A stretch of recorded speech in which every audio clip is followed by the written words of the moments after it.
382쪽이 되겠습니다. 베드로전서 5장 7절의 말씀입니다. 우리 함께 한 목소리로 봉독하겠습니다. 너희 염려를 다 주께 맡기라. 이는 그가 너희를 돌보심이라. 따라서 합시다. 염려를 주께 맡기라. 주께서 돌보시리라. 이런 말씀으로 적어봤습니다. 음식에 궁합이라는 것이 있어요. 예를 들어 돼지고기와 새우젓은 궁합이 잘 맞습니다. 소고기와 상추도 궁합이 잘 맞아요. 야채와 올리브 기름도 잘 맞는 음식이에요. 이렇게 잘 맞으면 영양의 효과가 더욱더 극대화됩니다. 근데 믿음과 행함이 합치면 영적 궁합이 이루어지는 거예요. 믿음은 정적인 마음의 상태를 말하는 것입니다. 그러나 행함은 동적인 움직임을 말하는 거예요. 믿음과 행함과 궁합이 맞아서 같이 움직이며 나가면 놀라운 효과를 내게 되어 있습니다. 여러분, 믿음은 명사가 아니라 동사입니다. 오늘도 주의 종은 기도하기를 우리가 죽어버린 움직이지 않는 그런 믿음이 아니고 오늘도 살아 역사하는 믿음을 가지고 행동하는 신앙의 양심이 회복되기를 오늘도 주의 말씀을 통해서 여러분에게 증거하기를 원하는 것입니다. 오늘 새벽 기도를 하는데 갑자기 여기에서 설교가 끝나고 기도를 하면 콧물이 막 내가 막 쏟아지는 거예요. 응? 아이고 이제 나도 코로나 걸렸는가 보다. 응? 근데 내가 또 기도하는 건 좋지만은 나 때문에 또 다른 성도들이 피해를 입을까봐 한 10분 기도하고 들어갔어요. 지금. 그리고 또 타이레놀 한 2알 먹고 잠을 잤어요. 아침에 일어나 보니까 말짱한 거예요. 응? 감기도 아니고 아무것도 아니고. 그래서 아침에 그래서 하나님 감사합니다. 오늘 하나님께서 주의 종을 지켜주실 줄로 믿습니다. 또 우리 오늘 이렇게 설교합니다. 영국의 유명한 영화배우 머리 오버튼은 인터뷰에서 이런 말을 했어요. 영화배우의 재산은 미모인데 미모를 가장 망치는 것은 염려다. 염려하면 얼굴이 일그러진다. 그런 말을 했어요. 이런 말을 하게 된 동기가 있어요. 그가 영화배우가 되려고 시골에 살던 사람이 영국 런던에 왔을 때 그 여자에게 관심을 가져주는 사람들은 한 사람도 그 근 시내에 없었다는 얘기예요. 그는 푸념했어요. 내게 관심을 가지고 영화 출연에 힘써주는 사람이 한 사람도 없다. 나는 얼굴만 반반하였지 다른 면에서는 배우로서 부족한 인간인가 보다. 날마다 그는 초조하고 또 염려했어요. 그러나 어느 날 그의 얼굴을 거울로 들여다보았을 때 얼굴이 일그러져 있는 것을 발견했어요. 얼굴에 주름살이 있고 찡그러진 표정이 역력했어요. 그리고 부스럼도 그리고 여드름도 그리고 심지어 종기까지 나려고 했어요. 그 여자는 거울을 던지며 말했어요. 염려를 내가 집어치우지 않으면 내 전재산 얼굴이 망가지겠어. 하나님께 그 후에 기도하면서 모든 것을 맡겼어요. 그리고 평안하게 살았어요. 드디어 얼굴에 다시 생기가 돌면서 윤기가 돌고 아름다움이 살아났어요. 그는 그 후에 영국에서 유명한 배우가 되었어요. 오늘 본문을 보면 베드로는 예수 믿는 우리들에게 너가 가진 모든 염려를 다 주님 앞에 맡기라 그렇게 말하고 있어요. 누구보다도 인생살이의 풍파를 많이 겪은 이 베드로는 자신의 경험을 통해서 이런 고백과 간증을 섞어서 하고 있는 거예요. 이 베드로의 일생을 돌이켜보면 성경에 나오잖아요. 염려 때문에 실패한 적이 한두 번이 사실은 아니에요. 물고기 2마리 그걸 가지고 보리떡 5개로 빈들여서 작년만 5,000명을 예수님이 먹이시고 남은 5병의 이적이 있은 후에 배를 타고 갈릴리 호수를 건너가다가 물 위를 걸어오시는 주님을 만나자 그 자신도 바다 위로 걷게 되었지만은 결국에 염려 때문에 물속에 빠지고 말았다. 대제사장 말고의 귀를 칼로 잘라버린 것도 염려 때문에 예수께서 만약에 붙잡히시면 나도 공검으로 몰려가지고 죽임을 함께 당할 수밖에 없다는 그런 염려 때문에 칼을 휘둘렀던 것입니다. 주님을 모른다고 부인했던 것도 염려 때문이에요. 주님을 시인함으로써 자신에게 밀어닥칠 고난을 염려해서 모른다고 예수 모른다고 염려 때문에 부인했던 거예요. 만일 베드로가 염려하지 않았다면 물에 빠지지도 않았을 것이고 여종 앞에서 예수님을 모른다고 부인하지도 않았을 것이고 모든 염려를 주님 앞에 맡겼더라면 칼 가지고 칼부림을 하지도 않았을 거예요. 이와 같이 쓰라린 과거를 지닌 베드로는 자신의 인생의 그 경험을 살려가지고 모든 염려를 주께 맡기라고 이 아침 우리에게 말씀을 하고 있는 것입니다. 오늘 아침 우리가 염려하며 계획하던 모든 것 주께 맡길 수 있는 믿음이 여러분에게 생겨지기를 주의 이름으로 축원을 드립니다. 저는 어느 날 깨닫고 놀라는 것이 두 가지가 있어요. 첫째는 제가 그동안 목사이지만은 너무나 염려를 많이 하고 지금까지 살았다는 거예요. 건강에 대한 염려, 우리 가정에 대한 염려, 교회에 대한 염려, 특히 또 어머니에 대한 염려, 자식들에 대한 염려. 그리고 둘째 깨달은 건 뭐냐면 이렇게 염려하는 것이 얼마나 영육간에 내게 나쁜 것인가 이걸 몰랐다는 얘기. 누가복음 21장 34절에 이렇게 말하고 있잖아요. 말세의 성도가 특별히 조심해야 된다는 것이 무엇입니까? 이 시대 지말에 우리가 조심해야 되는 것은 너희는 스스로 조심하라. 그렇지 않으면 술 취함과 생활의 염려로 마음이 둔하여지고 뜻밖의 그날이 덫과 같이 너희에게 임하리니 이렇게 말하고 있습니다. 믿음으로 산다는 것은 곧 염려하지 않고 산다는 것을 말하는 것인데 염려하지 않고 살려면 염려가 왜 그렇게 문제인지를 우리가 알아야 된다는 겁니다. 그래야 염려를 붙잡지 않게 되는 것입니다. 많은 성도들 자신도 의식하지 못한 채 염려에 붙잡혀서 지난 일주일 동안 살아왔습니다. 제가 여러분에게 다음 주간 숙제를 내드릴게요.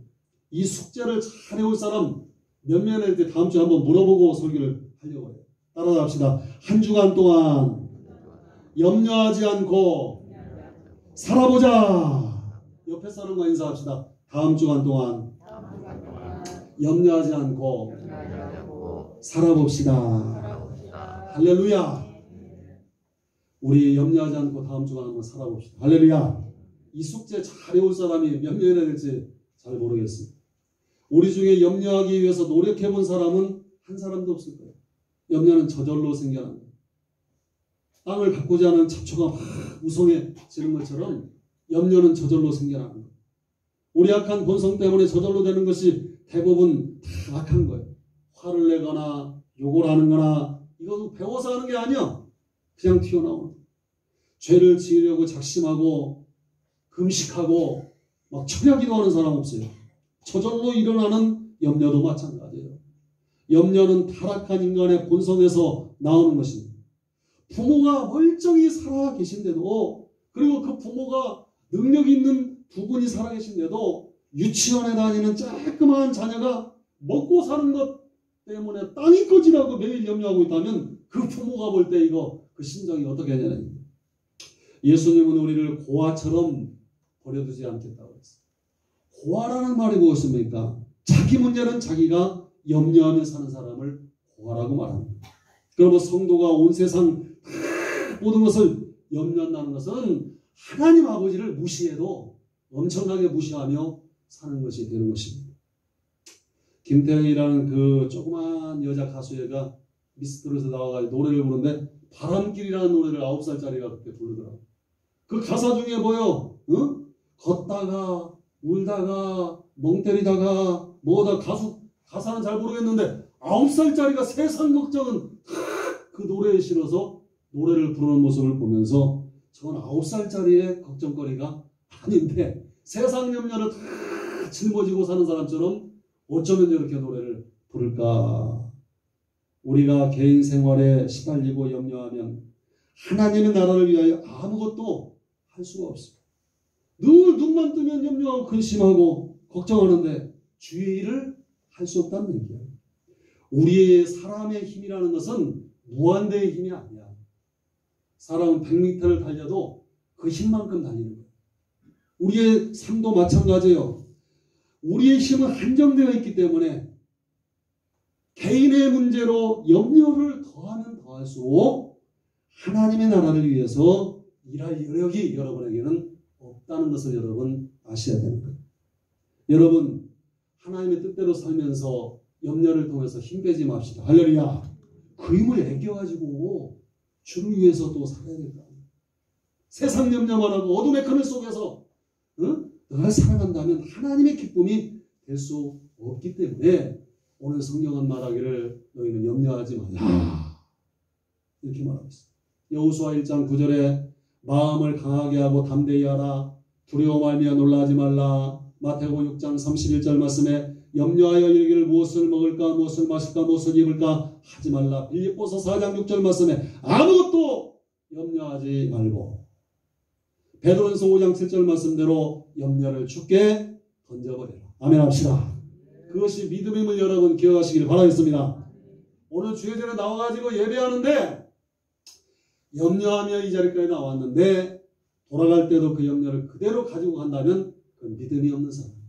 그러나 주일전에 나올 때는 답답하고 걸걸한 심령으로 나왔을지라도 이 말씀을 통해서 나에게 하나님이 믿음을 주셔서 모든 염려를 주님 앞에 다 내려놓고 가벼운 발걸음으로 나갈 수 있는 심령들 되기를 주의 이름으로 축원드립니다. 염려를 주님께 맡기려고 노력하지 말고 좋으신 하나님, 풍성하신 하나님, 위대하신 하나님을 나의 목자로 여러분 여기시고 하나님을 바로 체험하는 만큼 염려가 또한 여러분의 삶 가운데 맡겨지는 역사가 앞으로 임하게 되기를 바라겠습니다. 돈은 얼마나 힘이 있습니까? 100만 원이 있으면 100만 원 안에 있는 문제는 해결되는 거예요. 1억이 내 수중에 있으면 생활의 대부분 염려가 사라지는 거예요. 나에게 만약에 우리 집안에 100억의 그 현찰이 있어요. 그러면 산업에 먹고 사는 문제의 염려가 싹 없어지는 거예요. 이것이 염려를 맡긴다는 말이에요. 염려가 돈에 맡겨지는 것이 신기하지 않습니까? 그러므로 하나님은 믿어도 여전히 염려가 안 떠나는 그런 사람들을 볼 때 돈이 있으면 염려가 사라지는데 우리 하나님을 믿는다고 말하면서도 염려하면서 지금 살고 있다는 것은 우리에게 그만큼 믿음이 없다는 것을 우리가 이야기할 수 있는, 하나님을 체험하는 순간 세상에 그렇게 염려했던 모든 것들이 이상하게 사라지는 것을 느낄 수가 있습니다. 열왕기하 6장 14절 이하에 보면 엘리사의 종이 영적인 눈을 뜬 후에도 염려했을까요? 하나님이 엘리사와 함께 하니까 전쟁이 일어나도 미리 하나님께서 다 가르쳐 주시는 거예요. 적군들이 몇 날 몇 시에 어떤 방법으로 몇 명이 온다는 것을 다 기도하니까 하나님 가르쳐 주시는 거예요. 그러니까 이거 전쟁에서 적군들이 이길 수가 없어. 한 번은 아람왕 도단 엘리사를 에워쌉니다. 그 도단성에 엘리사를 포위하게 되는데 말과 병과 많은 군사를 보냈어요. 성읍을 다 겹겹이 에워싸가지고 이제 개미 새끼 한 마리 빠져나갈 수가 없는 상황이에요. 그런데 하나님의 사람 사환이 그 광경을 보니까 다 죽게 생긴 거예요. 그래서 내 주여 우리가 어찌하리이까? 이때 엘리사가 말합니다. 두려워하지 말라. 이쯤오함 신경 꺼라. 지금 네가 보는 적군의 숫자보다 더 많은 하늘의 군대가 지금 우리를 에워싸고 있다. 그래서 기도하여 이르되 여호와여 원하건대 저의 눈을 열어서 하나님의 군대를 보게 하소서. 할렐루야. 기도했습니다. 여호와께서 그 청년 게하시의 눈을 여심해 그가 보니 불말과 불병거가 산에 가득히 이미 그 작전에 투입되고 있더라니. 우리 마음속에 살다가 앞으로 염려가 될 때 여러분 주님을 바라보시기를 주의 이름으로 부탁드립니다. 히브리 12장 2절에 보면 믿음의 주요 또 온전케 하시는 예수를 바라보자. 빌립보서 4장 7절 말씀 모든 지각에 뛰어난 하나님의 평강은 그리스도 예수 안에서 너희 마음과 생각을 주장하시리라. 여러분 앞으로 우리가 염려가 떠나가기 위해서는 기도를 해야 돼요. 문제가 생길 때마다 할 일이 생각나면 그것을 하고 기도하면 돼요. 그리고 하나님께 믿고 맡기는 거예요. 사람들은 참 인사를 그래요. 염려해 주셔서 감사합니다. 응? 사람이 염려한다고 해서 그 문제가 해결되는 게 아니야. 응? 여러분 우리가 하나님이 관심을 가져주시기 위해서 기도하는 여러분 되시기를 주의 이름으로 부탁드립니다. 요한복음 2장에 보면 가나온 잔치에서 포도주가 떨어졌어요. 예수님이 그 가정에 포도주가 떨어진 것을 아시고 그 잔치에 참여하셔서 관심을 가져주니까 물이 변하여 포도주가 되는 역사가 임하고 잔치의 흥이 계속될 수 있도록 진품 포도주가 만들어지더라는 얘기. 여러분이 기도할 때 염려해 주셔서 감사합니다. 그게 아니야. 주님이 관심을 가져주시면 아멘. 모든 문제가 해결될 줄로 여러분 믿으시기를 주의 이름으로 부탁드립니다. 염려거리가 생기거든 세상 염려에 붙들지 말고 먼저 주의 일에 힘쓰는 자들이 되시기를 부탁을 드리겠습니다. 미국의 암 전문가 원종수 권사의 어머니 김철래 권사님은 이렇게 신앙생활을 했다는 거예요. 집에 어려운 일이나 사면초가의 기가 막힌 그런 사정이 자신에게, 자신의 가정에, 식구들에게 이런 일이 생기면 아무 일도 없는 것처럼 성경 가방을 성경에다 넣고 찬송가 집에다 넣고 집 밖으로 싹 나간다. 그리고 꼭 전도해야 되겠다고 평상시 마음 먹었던 그 사람들을 찾아간다. 그리고 그들을 위해서 마음껏 기도해주고 믿음으로 교분을 나누고 집으로 돌아온다는 거예요. 그제서야 비로소 당신의 문제를 놓고 하나님께 기도할 때에 기가 막히게 염려거리가 다 해결되더라고요. 너희는 먼저 그의 나라와 그의 의를 구하라. 하나님께 이 모든 것을 너희에게 더하여 주시고 믿음의 아멘 합시다. 믿음의 아멘 합시다. 주님께서 모든 염려와 근심을 자신에게 맡기는 그런 심령들이 되라고 수없이 말씀하셨습니다. 수고하고 무거운 짐진 자들 다 내게로 오라. 내가 너희를 쉬게 하리라. 너희는 마음에 근심하지 말라. 하나님을 믿으니 또 나를 믿으라 말했습니다.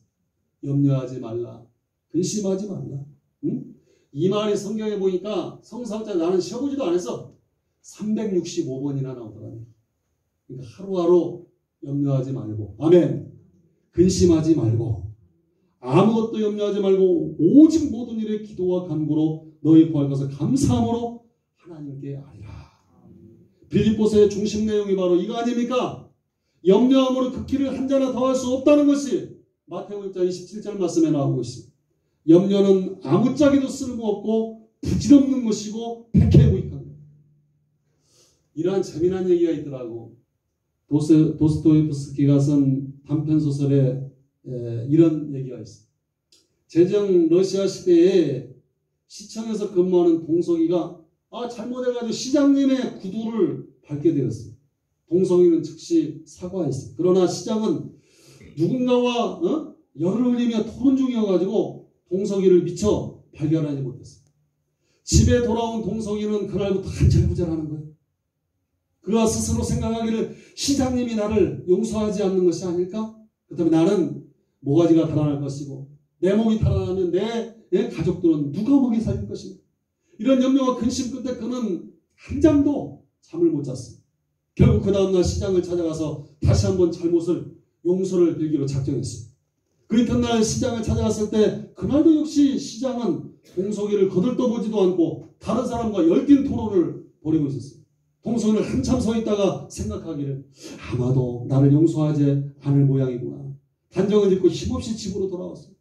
그 다음날도 이 사람은 시장을 찾아갔어요. 마침 이 시장실에는 시장 혼자뿐이 없었습니다. 동석이는 옳다구나 싶어가지고 무릎을 꿇고 애원했어요. 시장님 한 번만 봐주십시오. 정말 모르고 그랬습니다. 한 번만 용서해 주십시오. 저는 처자식이 있는 몸입니다. 싹싹 빌었어요. 시장은 머리끝 끝까지 화가 났어요. 전혀 자기는 관심도 없고 전혀 알지도 못하는 웬 사람이 매일 찾아와가지고 알지도 못하는 소리를 들었는 걸 보고 기가 막혔어요. 이 시장은 참다 못해서 화를 버럭 내면서 야 이놈은 미친놈 아니냐 이거 왜 이렇게 야단이지? 하면서 큰 소리를 쳤어요. 동석이는 더욱 절망적인 상태가 됐어요. 그런 생각하기를 시장은 끝까지 나를 용서하지 않는구나.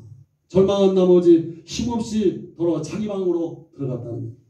이튿날 아침에 아침을 먹으라고 아내가 그를 깨우리고 몸을 흔들었을 때 이미 그의 남편 동석이 빳빳한 시체로 변해 있었다는 거예요.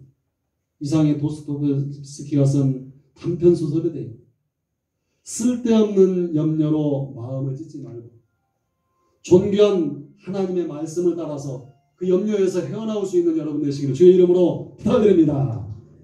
성공의 비결이라는 책에 의하면 우리의 걱정 근심 가운데 40%는 일어날 수 없는 일에 대한 쓸데없는 걱정을 한다는 거예요.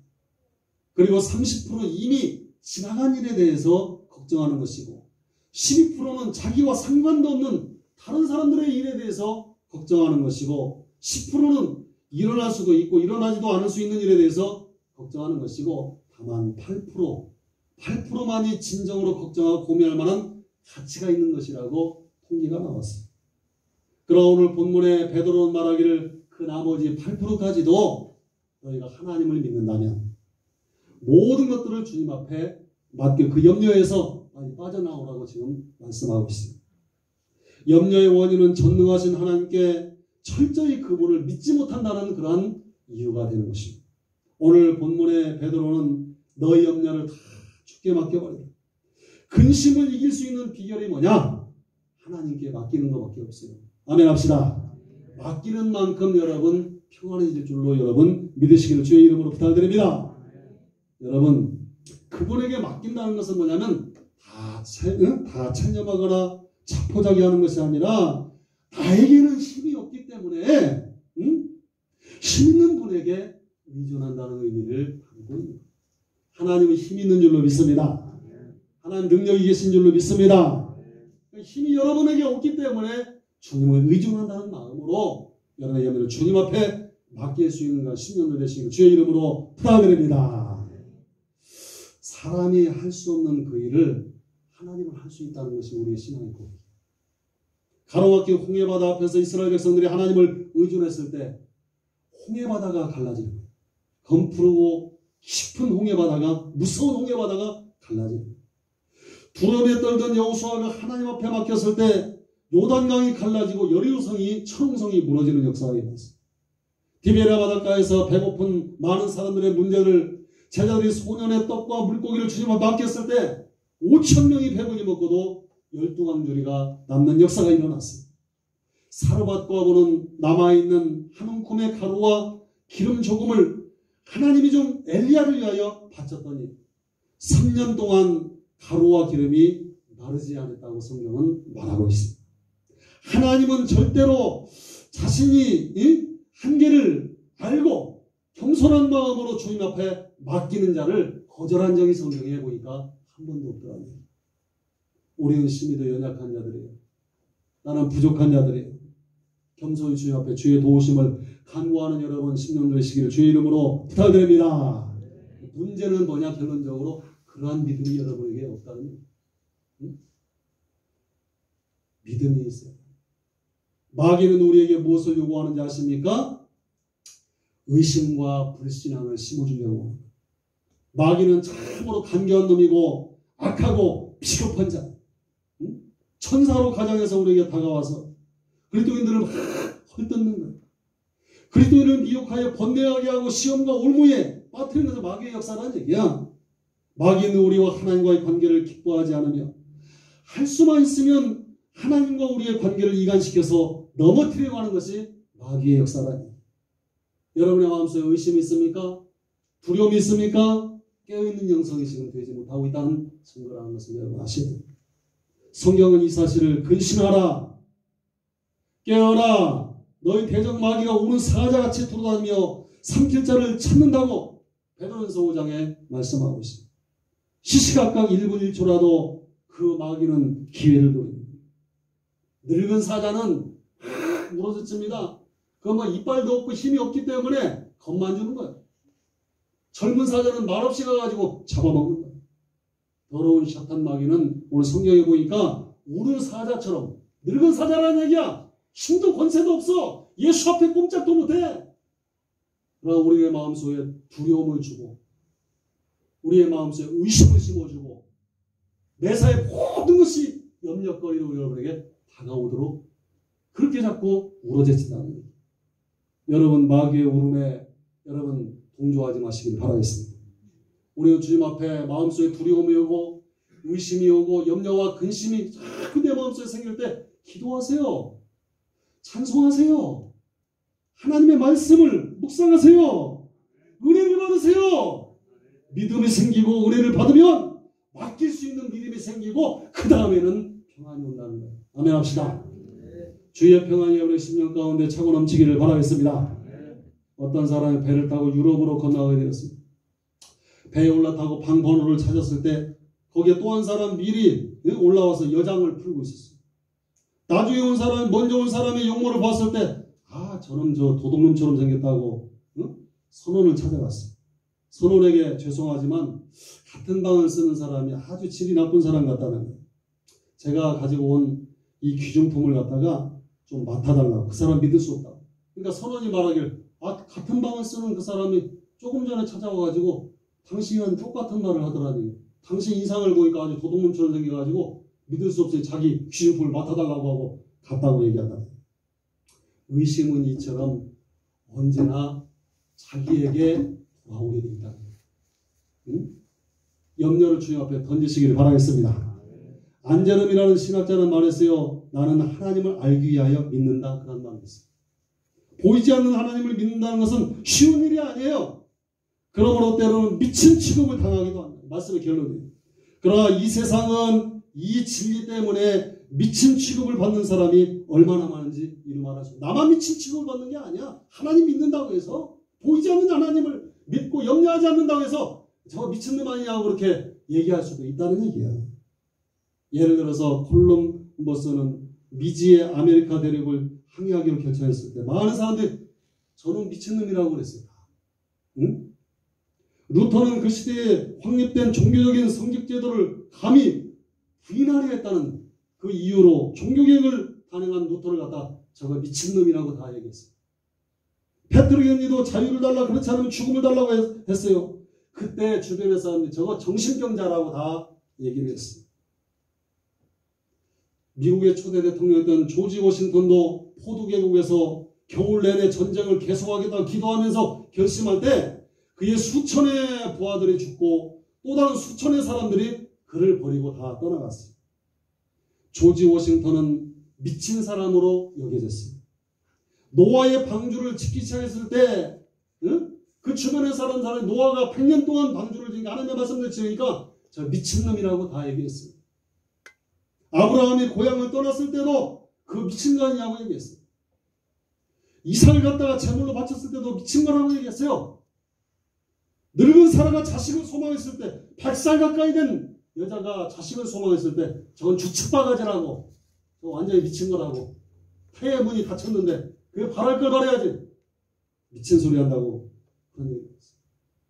그러나 지금 거론된 사람들만 해도 그들 중에 한 사람도 미친 사람 없었어요.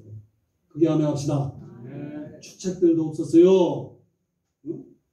다른 사람들이 발견하지 아니한 것을 그들은 발견했고 다른 사람이 얻지 못한 것을 다 얻은 사람들이기 때문에 믿음의 사람이라고 말합니다.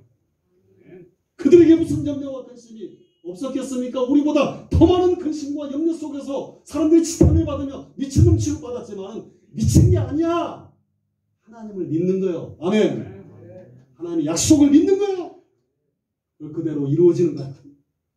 모든 여 근심을 다 기도하고 하나님 뜻과 섭리를 다 이루었던 사람들의 이름을 지금 얘기하고 있습니다. 여러분의 이름도 그들 사이에 있기를 주의 이름으로 부탁드립니다. 믿음은 이처럼 위대한 결과를 가져오게 됩니다. 보이지 않는 하나님을 믿는 것, 하나님은 실제로 살아계신 분이잖아요. 내 문제를 해답하시는 분으로 믿는 사람은 그 믿음 때문에 해답을 얻게 되는 거예요. 하나님을 믿음으로 여러분의 모든 염려와 근심을 버릴 수 있는 결단이 오늘 임하기를 주의 이름으로 축원드립니다. 이걸 버릴 수 있으면 여러분은 평강을 누릴 수 있는 자유를 얻게 돼요. 믿음으로 사는 길이 이 세상을 행복하게 사는 길.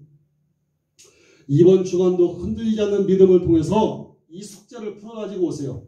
따라합시다. 다음 주간에 염려하지 않고 살게 하옵소서. 기도하겠습니다. 믿음으로 살지 않으면 이 문제를 우리 중에 한 사람도 풀고 올 수 있는 자가 없는 줄로 믿습니다. 우리의 믿음이 너무나 연약하여 우리와 참으로 영 갈등하며 염려와 근심 속에 한 세월을 살아왔습니다.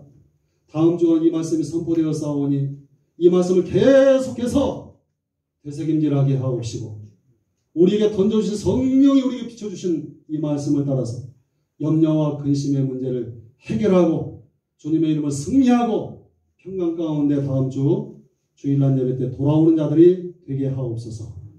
예수님의 이름으로 기도하옵나이다.